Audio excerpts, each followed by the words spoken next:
Hey folks, it's the Salty Sailor, and we're back again, and we're going to be taking a look at some changes to Mythic Plus. Now, we talked a lot about this. This is the first time I've read any of these words. No words have been written that I have read yet. So, there's some things that I obviously wish will happen.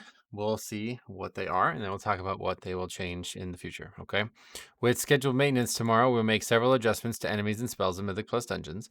Data and feedback suggest that Murozond's Rise, Throne of Tide, and Atal'Dazar are outliers in terms of difficulty. I think everybody agrees on that. While Murozond, Rise, and Throne are too difficult, Atal is proving too easy and may affect players' progression through the content in a negative way. Agreed. Our adjustments aim to better align overall balance across the pool. That's great to hear that. The required enemy forces count for Atal has been increased. That's not how you do it. Really? That is not how you. That is awful. That is awful. Okay, so we need a new route. Sounds good. At least it's not 5 weeks into the season like happened in. They did the same thing with Tazavesh Streets. They changed the route 5 weeks into the season in Shadowlands. Okay, well that's whatever. I guess we'll figure that out. All right, Yasma's racking pain can no longer be interrupted and is no longer a curse effect in Mythic Keystone difficulty. Huh? What are you talking about? Well, that's the whole mechanic. That what? So it's just gonna start one-shotting people? Because like if you miss that kick, that just destroys people. I don't understand what that means. That's like a non-negotiable spell that kills people. What the fuck? What does it mean? It's no longer a curse effect. Like it means it's just completely undispellable. Well, these are really bad so far. Priestess Alunza, corrupted blood inflicts damage every 2.5 seconds, was 3 seconds.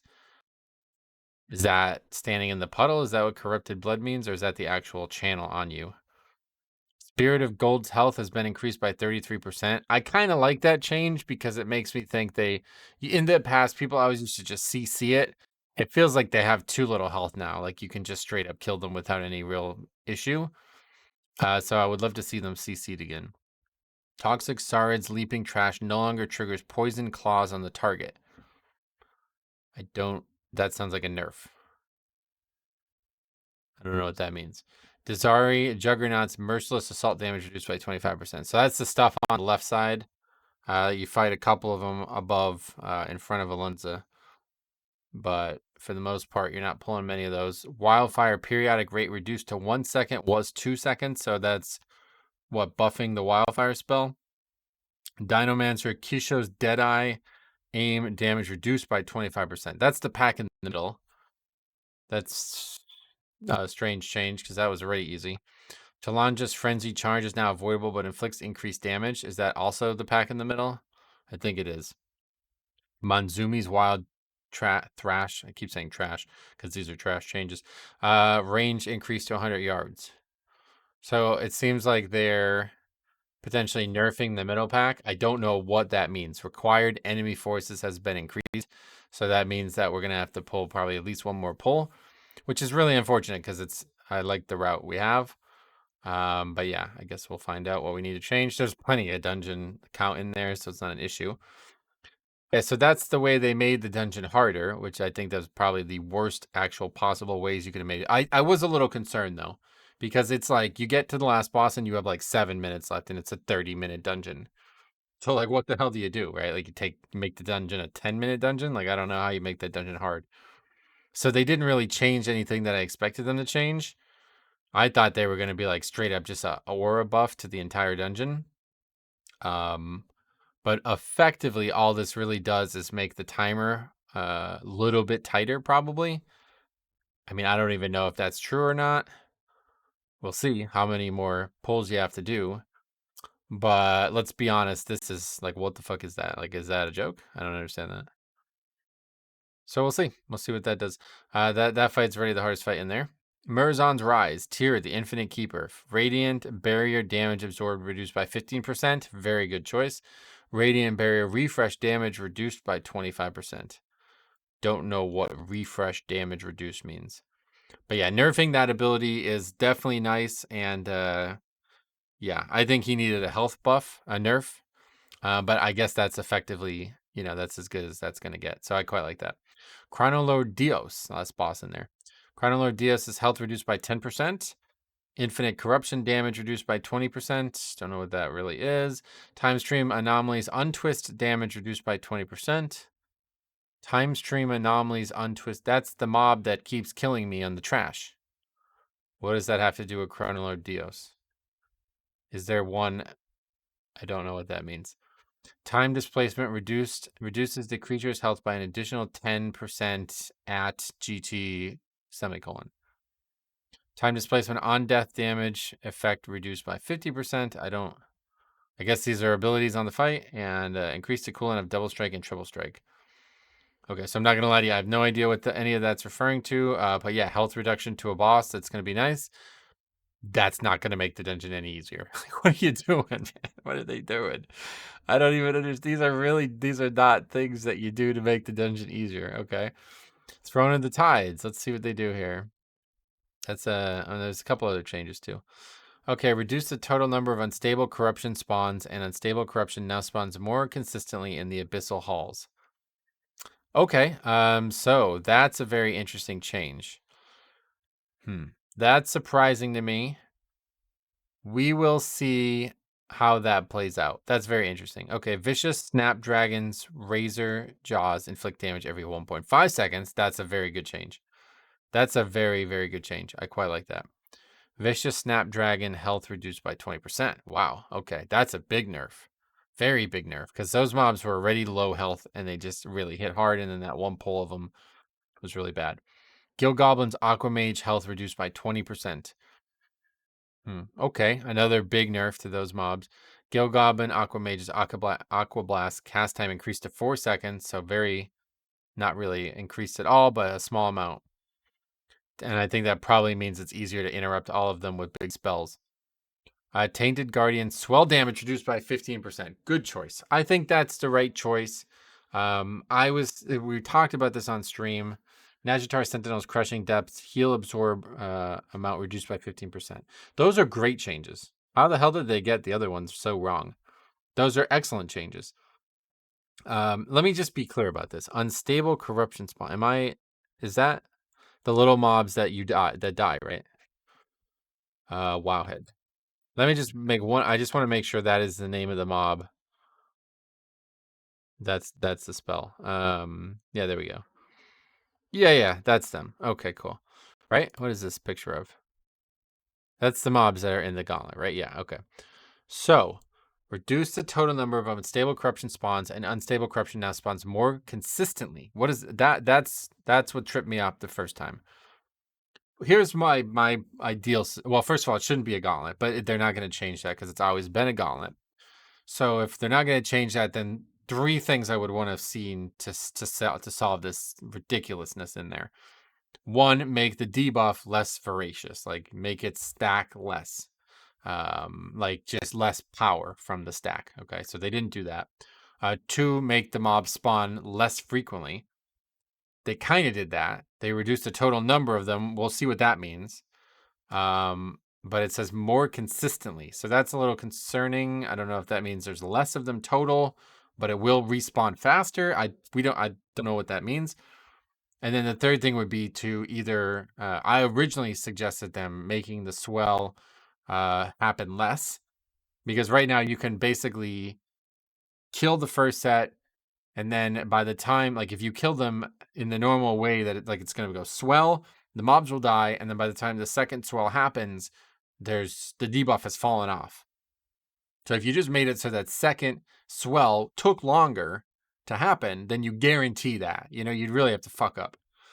That's just based on like what the standard AoE profiles are looking like now. That's not like some mechanical number thing there. So I think that was the right choice. But instead, they just nerfed the spell, which I think if they're actually going to nerf the spell and the disease, you're probably going too far in the other direction.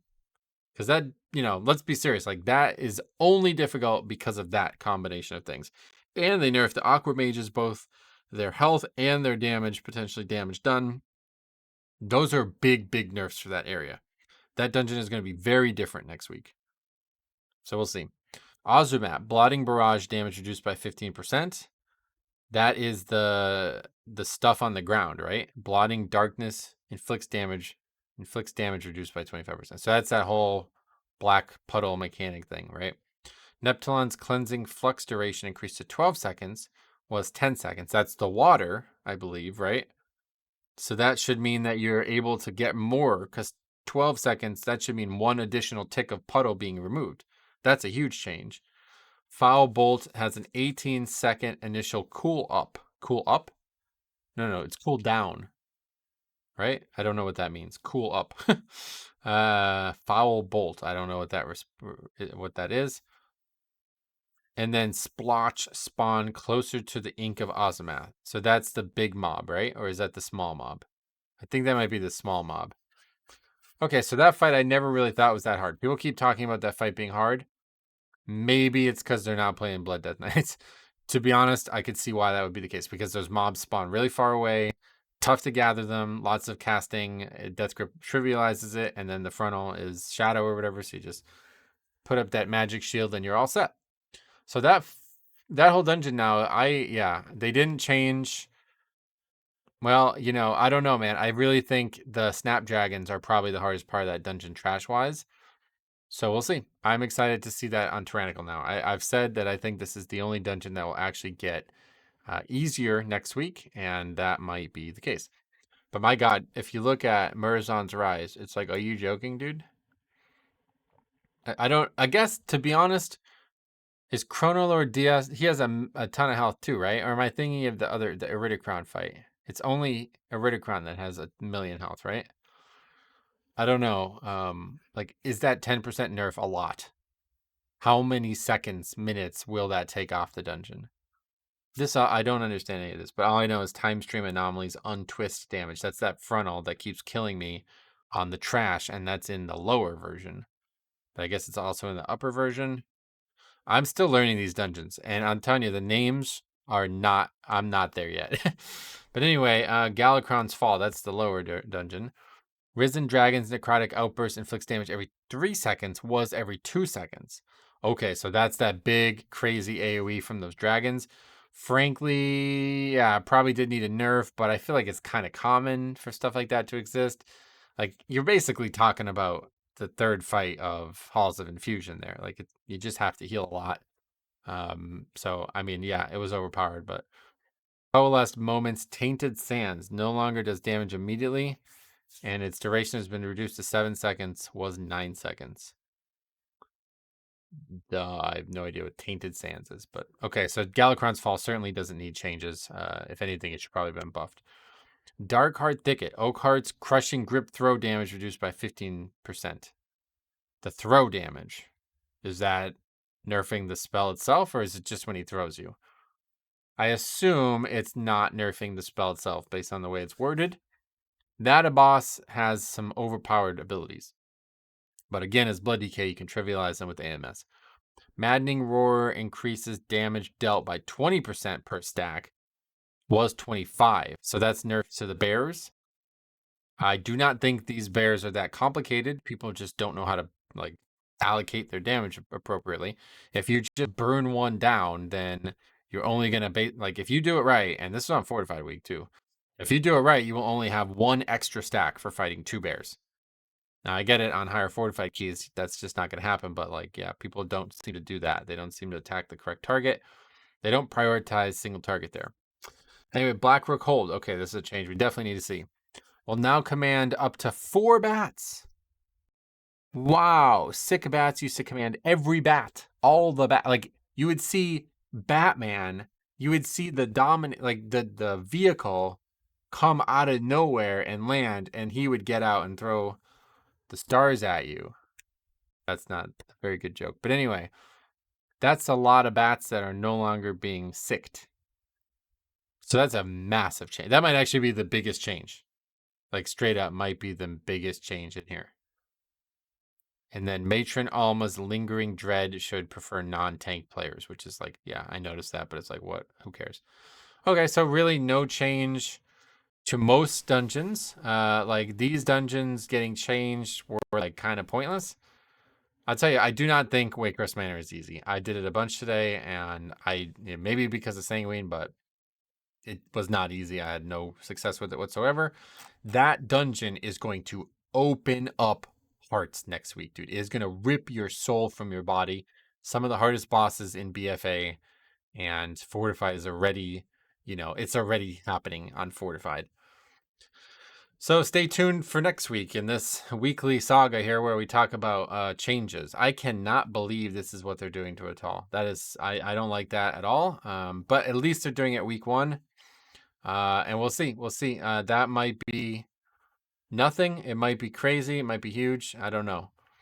But as of right now, I don't know what, like, there's some things that we pull that are optional, like the 2 birds peeked up on the top of the little statues. And then, we can skip one of the hallways of the pterodactyl looking birds. And then we're pulling that like extra pack by the stairs up by Alunza. So there's like 3 pulls that we can just skip immediately. And I'm thinking maybe we skip those all and then just do the middle pack. Historically, that middle pack was horrible, but it seems like it's way easier now.